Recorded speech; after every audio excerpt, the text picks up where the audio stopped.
a legislation can be just black and white and be about facts and be about the law.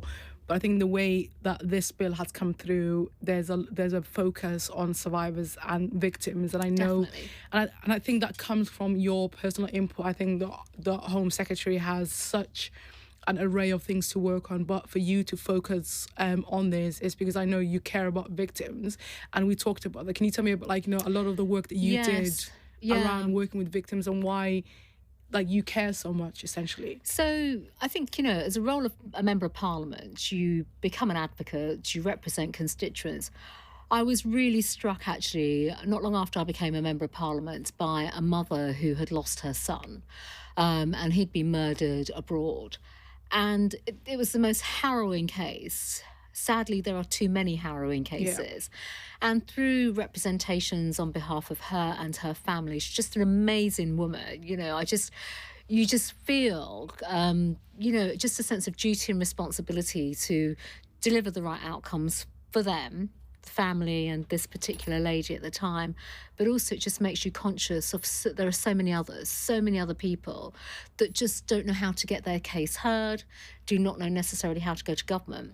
So as a result, I got involved with the All-Party Parliamentary Group for Victims.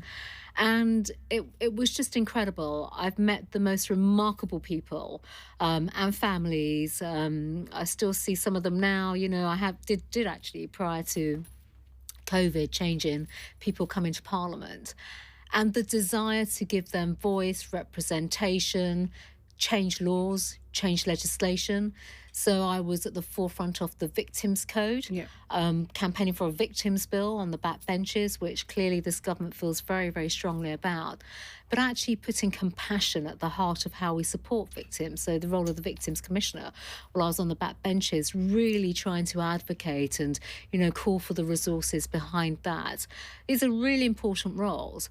But at all governments, I think, and I think our work on domestic abuse is central to that. Our ministers have been very good in the way in which they articulate this and support victims, but no different to our work on violence against women and girls. We have to think of them first and foremost, because it's easy in politics and it's easy in government just to be driven by process. And I just don't think that is the right approach at all.